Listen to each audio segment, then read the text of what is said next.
ನಮಸ್ಕಾರ ವೀಕ್ಷಕರೇ, ವ್ಯಾಸಜ್ಞಾನ ಚಾನಲ್ಗೆ ಸ್ವಾಗತ. ಸನಾತನ ಧರ್ಮದ ಮಾಹಿತಿಗಾಗಿ ಈ ಚಾನಲನ್ನು ಸಬ್ಸ್ಕ್ರೈಬ್ ಮಾಡಿ, ಲೈಕ್ ಕೊಡಿ. ರಾಮಾಯಣದಲ್ಲಿ ಮೊದಲ ಶ್ಲೋಕವನ್ನು ವಾಲ್ಮೀಕಿ ಯಾವ ಸಂದರ್ಭದಲ್ಲಿ ರಚಿಸಿದರು? ಎ ಸಂತೋಷದ, ಬಿ ದುಃಖದ, ಸಿ ವಿರಹದ, ಡಿ ಪ್ರೇಮದ. ಬಿ ದುಃಖದ.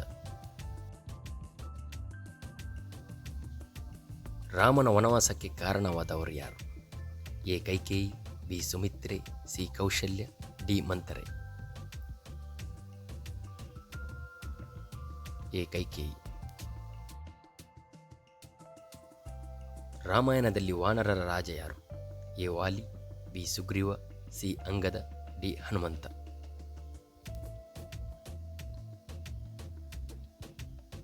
ಬಿ ಸುಗ್ರೀವ. ರಾಮನ ಸ್ವಂತ ಅಕ್ಕ ಯಾರು? A Shabari, B Ahalya, C Shanta, D Shakuntala. C Shanta. ಲಕ್ಷ್ಮಣನಿಗೆ ಮೂರ್ಛೆ ಹೋದಾಗ ಬಳಸಿದ ಔಷಧ ಯಾವುದು? ಎ ಅಮೃತ, ಬಿ ಕಷಾಯ, ಸಿ ರಸ, ಡಿ ಸಂಜೀವಿನಿ. ಡಿ ಸಂಜೀವಿನಿ. ರಾಮಾಯಣದ ಮೂಲ ಭಾಷೆ ಯಾವುದು? A Sanskrit, B Kannada, C Prakrit, D ಪಾಲಿ.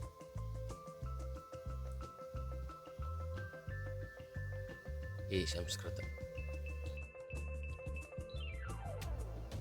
ರಾಮನ ವಂಶ ಯಾವುದು?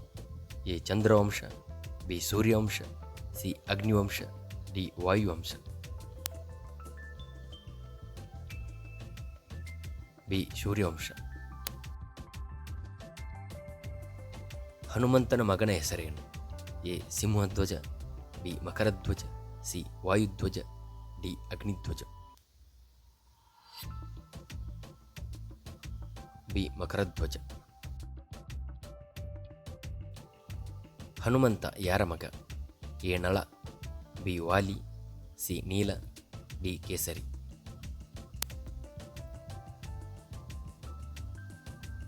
ಡಿ ಕೇಸರಿ. ವಾಲ್ಮೀಕಿ ರಾಮಾಯಣದಲ್ಲಿ ಒಟ್ಟು ಎಷ್ಟು ಕಾಂಡಗಳಿವೆ? A 4, B 3, C 7, D 9. C 7. ರಾಮನು ರಾವಣನನ್ನು ಕೊಲ್ಲಲು ಬಳಸಿದ ಅಂತಿಮ ಅಸ್ತ್ರ ಯಾವುದು? A Nagastra, B Indrastra, C Narayanastra, D Brahmastra. D Brahmastra. ನಮಸ್ಕಾರ.